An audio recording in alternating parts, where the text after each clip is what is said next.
Hello friends, welcome to my YouTube channel. कैसे हैं आप सब? आई होप आप सब अच्छे होंगे।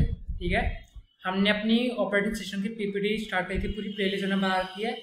हमने पूरी प्लेलिस्ट जैसे देखी ऑपरेटिंग सिस्टम में, आप मेरे चैनल पर जाकर देख सकते हैं। मैं अब आपको दिखा दूँ कि जैसे मैं आपको दिखाता हूँ, मैं आपको प्लेलिस्ट पूरी, जैसे मैं यहाँ पर आपको दिखाता हूँ। एक सेकेंड,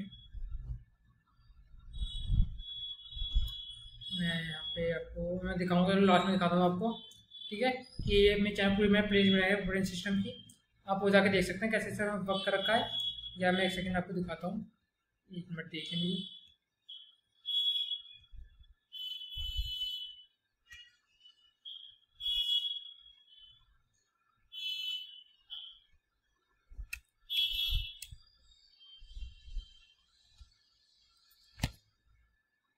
ये मेरा चैनल है, ठीक है। इसमें मैंने पूरी प्लेलिस्ट बना रखी है, हर चीज़ की आप जाके देख सकते हैं चैनल पे जाके। ये मैंने सबसे पहले ऑपरेटिंग सिस्टम प्लेलिस्ट है, जिसमें 11 वीडियोस करी है। DBMS की है, सॉफ्टवेयर इंजीनियरिंग प्रोग्रामिंग प्रिंसिपल्स की है, CSS सीरीज बना रखी है, HTML सीरीज है। फिर मैंने वेब टेक्नोलॉजी की सीरीज बना रखी है, कोडिंग सीरीज भी है, डाटा स्ट्रक्चर भी है, इन पाइथन की वीडियोस में बना रखी है।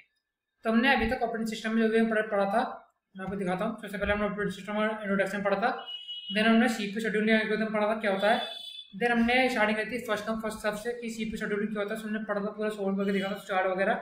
देन हमने शॉर्टेज जॉब फर्स्ट क्या होता है वो पढ़ा था। देन हमने नेक्स्ट पढ़ा था राउंड रॉबिन CPU शेड्यूलिंग क्या होता है, शॉर्टेज रिमेनिंग टाइम फर्स्ट क्या होता है। देन हमने पढ़ा था पेज रिप्लेसमेंट एल्गोरिथम क्या होता है, कैसे ऐसा वर्क करता है, क्या चीज़ होती है इसके अंदर, पूरा डायग्राम के तौर पर समझाता है इसके अंदर, आप जाके देख सकते हैं। देन हमने इसके पूरे टाइप पढ़े थे पेज रिप्लेसमेंट एल्गोरिथम की, पेज रिप्लेसमेंट होता है, ऑप्टिमल होता है, LRE होता है, MRE होता है। देन मैंने इसके बाद हम पढ़ेंगे, मैंने इसमें लास्ट वीडियो पढ़ाई थी कि मेमोरी मैनेजमेंट क्या होती है और कैसे ऐसा वर्क करता है।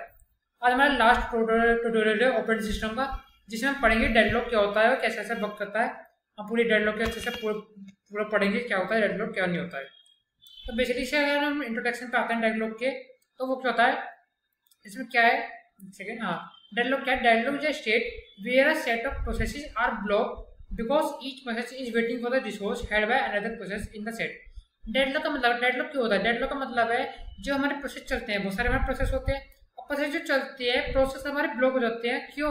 क्योंकि मान लीजिए हमारा एक प्रोसेस है, वो हमारा प्रोसेस काम कर रहा है, जो उससे सारे एलिमेंट्स मतलब जो भी हमारे प्रोसेस में काम करने चाहिए वो सब चीज़ें उसके पास ही हैं।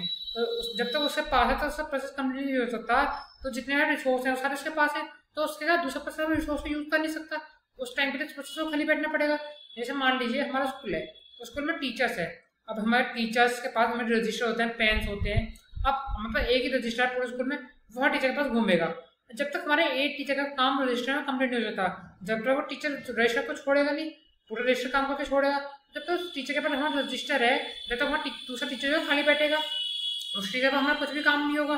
तो इस तरह से क्या हमारा उसको प्रोसेस टीचर को जो है हमें वेट करना पड़ेगा। तो उस प्रोसेस क्या है, हमारा जो प्रोसेस होता है, जब तक उसका प्रोसेस हमारा काम कर रहा है तब तक दूसरे प्रोसेस को हमारा वेट करना पड़ेगा। मतलब रिसोर्सेज के लिए वेट करना, जब तक दूसरे प्रोसेस का काम है तो दूसरा प्रोसेस हमारा होल्ड करेगा, तो उसको कहते हैं, उस कंडीशन कहते हैं हमारा डेडलॉक, कि एक ही प्रोसेस के लिए जब हम दूसरा प्रोसेस हमारा वेट करता है उस कंडीशन को कहते हैं हम डेडलॉक। ठीक है, ये भी यहाँ पे लिखा हुआ है, deadlock can occur in multitasking environment where multiple process are complete for limited resource.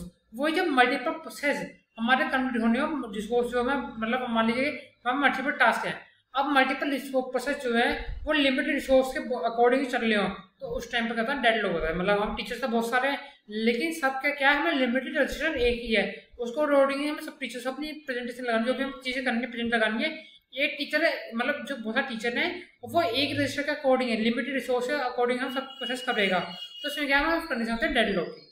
So deadlock आपको समझ आया होगा। नेक्स्ट हम देखते हैं एग्जांपल है, जैसे प्रोसेस 1 क्या है, वो वेट कर रहा है प्रोसेस 2 के लिए, प्रोसेस रिसोर्स 2 क्या है, वो प्रोसेस 2 को अलोकेट हुआ है, और प्रोसेस 2 क्या है, वो रिसोर्स कर रहा है प्रोसेस 1 के लिए वेट कर रहा है, और रिसोर्स 1 जो है अलोकेट हुआ है प्रोसेस 1 के लिए। तो इस तरह से जो है पूरी साइकिल चलती है हमारे डेडलॉक की, सॉरी, तो इस तरह से पूरी डेडलॉक हमारा कवर होता है। नेक्स्ट, इसमें कोई नेसेसरी कंडीशन होती है डेडलॉक के लिए, जैसे हमारे म्यूचुअल एक्सक्लूजन हो गया, होल्ड एंड वेट हो गया, नो प्रिवेंशन हो गया, सर्कुलर वेट हो गया। तो पहले आता है म्यूचुअल एक्सक्लूजन। इसमें क्या है, resources can not be shared and can only be held by the one process at the time. मतलब क्या, जो रिसोर्सेज है वो हम शेयर नहीं कर सकते हैं एक टाइम पे, एक ही प्रोसेस को हमारा जो है प्रोसेस, एक ही प्रोसेस के लिए जो है रिसोर्स हेल्ड कर जाएगा। मतलब ये रजिस्टर है, मान लीजिए स्कूल है, अब ये नहीं टीचर बाबा शेयर करे जा रहे हैं, इधर शेयर कर दिया इधर शेयर कर दिया, नहीं, पहले एक टीचर अपना काम प्रोसेस करेगा, जब हम दूसरे टीचर को रजिस्टर एलोकेट करेंगे, उससे पहले वो एलोकेट नहीं होगा, उसके लिए हमें वो वेट करना पड़ेगा। तो हमारा म्यूचुअल एक्सक्लूजन। नेक्स्ट क्या है, hold and wait. A process holding a resources is waiting for additional resources held by other process। मतलब क्या है, एक प्रोसेस हमारा होल्ड रहेगा तब तक वो वाला प्रोसेस हमारा प्रोसेस कंप्लीट नहीं होता, जब तक हम टीचर जो है वो जो प्रोसेस कर रहा है, रिसोर्सेज यूज कर रहा है, रजिस्टर यूज कर रहा है, जब तक सब प्रोसेस कंप्लीट नहीं हो सकता, जब तक जो दूसरा टीचर है वो होल्ड एंड वेट में करेगा प्रोसेस में। ये नहीं दूसरे प्रोसेस में देते तीसरे टीचर को देते, ऐसा नहीं है। जो पहला करेगा वो पहला अपना कंप्लीट करेगा, जब भी हम दूसरे टीचर को हमारा पूरा वर्क मिलेगा। Then no prevention, resource can not be forcibly remove from a process holding them. मतलब ये नहीं कि जबरदस्ती छीन सकते, नहीं मुझे दो रजिस्टर, नहीं, पहले एक कंप्लीट करेगा तभी हम दूसरे को अलॉट करेंगे, हम छीनना चाहते हैं जबरदस्ती हम नहीं कर सकते इसके अंदर, ठीक है। सर्कुलर वेट, अब circular chain of process exit where each process is waiting for resource held by the next process in the chain. मतलब क्या है, सर्कुलर चेन बन जाती है, ऐसे अंदर जब हम डेडलॉक होता है, डेडलॉक में पूरा सर्कल बन जाता है कि इस ऐसे हमारा प्रोसेस चलेगा, पहले इस नंबर आएगा, पहले ए का आएगा, पहले बी का आएगा, सी का आएगा, पूरा प्रोसेस चलेगा, ए बी सी ऐसे करके पूरा प्रोसेस चलेगा। तो सर्कुलर वेट करना पड़ता है, ये नहीं है कि बीच में चैन वाइट टूट जाएगी। तो ये जैसे कंडीशन होती है डेडलॉक के 4, जैसे हम याद रखने पड़ते हैं, जैसे हमारा deadlock, exclusion, hold and wait, no prevention and circular wait. Then next हमारा देखो, जैसे P1 क्या कर रहा है, वेट कर रहा है R1 के लिए, और R1 जो है P2 के लिए हमारा होल्ड कर रहा है। मतलब R1 P2 ने होल्ड कर रखा है और P1 क्या कर रहा है, उसके लिए वेट कर रहा है। इस तरह से देख सकते हैं, जैसे यहाँ भाई एग्जाम्पल में से देख सकते हैं, R1 P1 जा रहा है, P1 R2 पे जा रहा है, ये देख सकते हैं एग्जाम्पल। अब नेक्स्ट आता है resource allocation. Resource allocation graph क्या है, RAG। इसमें क्या है, इसमें है direct graph use to represent process and resources. इसमें क्या है, हमारे पास डायरेक्ट ग्राफ होता है जो यूज कर जाता है हमें जो भी रिप्रेजेंट करना, प्रोसेस जो भी है, रिसोर्सेज जो है सबको रिप्रेजेंट करने के लिए। हम सिंपल ग्राफ पढ़ा था, ऐसे में डायरेक्ट ग्राफ होता है, तो सब चीज रिप्रेजेंट करते हैं, अच्छे से समझ सकते हैं ग्राफ की थ्योरी से कि प्रोसेस कहाँ पे यूज हो रहा है, कौन सा प्रोसेस कहाँ यूज हो रहा है, कौन सा रिसोर्स कौन सा प्रोसेस में यूज हो रहा है। तो वो सब चीजें रिप्रेजेंट करने के लिए हम डायरेक्ट ग्राफ का हम यूज करते हैं, ठीक है। Nodes represent process and resources. इसमें कहता है नोड जो होता है, इसमें दो चीज होती है, एक होता है नोड और एक होता है एज। नोड से करता है रिप्रेजेंट करता है जितने प्रोसेसेस होते हैं, जितने रिसोर्सेज होते हैं, वो सबको नोड्स रिप्रेजेंट करता है। और एज क्या करता है, वो रिप्रेजेंट करता है जो हम प्रोसेस से रिकॉर्ड पे जा रहे हैं, रिक्वेस्ट भेज रहे हैं, ये रिसोर्स जो प्रोसेस को एलोकेट कर रही है, वो सब चीजें हमारे एज होती है वो एलोकेट करता है, हमें दिखाता है कि हाँ, जिससे हम अच्छे से समझ आ सके कि कहाँ पे हमारी रिक्वेस्ट जा रही है और कहाँ पे हमारा एलोकेट हो रहा है, वो सब चीजें देखता है। Then deadlock occurs if there is cycle in the side graph. अगर हमें ग्राफ जो हमने बनाया अगर उसमें साइकिल अकर हो रही है, तो उस साइकिल का मतलब हमारे डेडलॉक हमारा अकर हो रहा है उसके अंदर। अगर हम साइकिल हमारे प्रेजेंट है ग्राफ के अंदर, तो उसका मतलब हमारे डेडलॉक जो है उसके अंदर हमारा अकर हो चुका है। जैसे हमारे एग्जांपल देख सकते हैं, यहाँ पे डेडलॉक क्या है, यहाँ पे रिसोर्स आ रहा है, देन हमारा यहाँ पे रिसोर्स है प्रोसेस 1, रिसोर्स प्रोसेस 2, तो इस तरह से साइकिल है पूरी हमारी डेडलॉक के अंदर हमारी ओबीओस में आती है। देन हमारा आता है डेडलॉक प्रिवेंशन, वही जैसे मैंने बताया था, मुझे इंक्लूजन है, होल्ड एंड वेट है, नो प्रिवेंशन, सर्कुलर वेट, वो सब चीजें हमारी इसमें आती है। इसमें क्या करता है प्रिवेंशन, लेकिन ये हमें जो असाइन अवॉइड करता है, assigning resources can be shared, ये जो करता है अवॉइड करता है, जो हमें असाइनिंग रिसोर्सेज शेयर होता है उसको अवॉइड करता है। होल्ड एंड वेट तो हमारा रहता ही है, एक बार को एक चीज मिलेगी, लेकिन इसमें अलाउ कर देता है कि प्रिवेंशन कर सकते हैं प्रोसेडिव ब्लॉकेट, ठीक है। अलाउ कर देता है कि हमें जरूरत पड़ने पर क्या करता है, ये जरूरत पड़ेगा जैसे इमरजेंसी है तो उस टाइम पर जो है हम जबरदस्ती ले भी सकते हैं उससे। जैसे हमारी किसी टीचर जबरदस्त इमरजेंसी है, कहीं जाना है, कुछ हो गया, तो उस टाइम पर रजिस्टर हम टीचर को अलोकेट कर सकते हैं किसी इमरजेंसी पे आने पर लिए, ठीक है। उसका क्या है सर्कुलर वेट, वही हमें सर्कुलर वेट करना पड़ेगा, एक ऑर्डर में चलता है, पूरा सर्कुलर वेट करना पड़ेगा। तो इस तरह से हम कोई रिक्वेस्ट भेज दे तो रिक्वेस्ट का मान्यता दे सकते हैं और सर्कुलर वेट हम तोड़ सकते हैं। Then circular avoidance, circular avoidance होती है ensure that the system will never enter a deadlock state. ये कहता है सर्कुलर अवॉइडमेंट क्या करता है कि हमारे सिस्टम को बचाता है, सिस्टम को हमारे डेडलॉक की मतलब डेडलॉक की स्थिति तक जाने तक रोकता है कि डेडलॉक तक हमारा सिस्टम ना जाए, उससे पहले हमारा बच जाए। तो जब तक हमारे एंटर करने से पहले हमें डेडलॉक रोकता है। इसके लिए क्या होता है, इसके टेक्निक्स यूज होती है।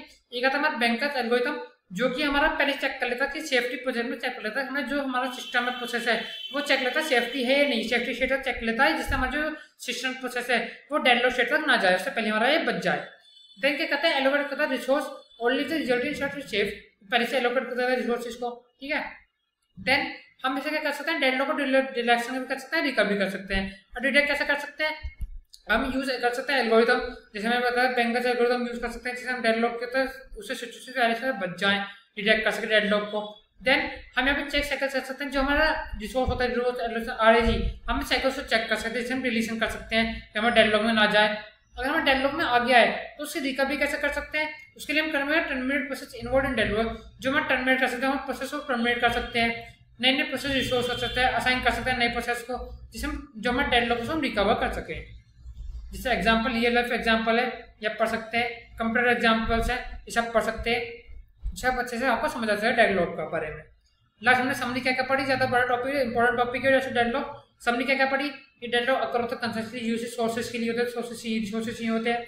फोर्थ नेसेसरी कंडीशन है हमारी mutual conclusion, hold and wait, non prevention and circular wait. ठीक है, हमने इसमें प्रिवेंशन पढ़ा, अवॉइडेंस पढ़ा, डिटेक्शन टेक्निक्स पढ़ी, इसमें डेडलॉक का हैंडल कैसे कर सकते हैं, वो सब चीजें देखा। ठीक है, देन हम इसे रेफरेंसेस आप देख सकते हैं, ऑपरेटिंग सिस्टम कॉन्सेप्ट है, शेलिंग है, इंटरनेट एंड डिसेंट प्रिंसिपल्स है, तो इससे आप रेफरेंसेस ले सकते हैं। तो आज के वीडियो में हमने पढ़ा डेडलॉक क्या होता है, कैसे वर्क करता है, सब चीज़ हमने डेडलॉक पढ़ा।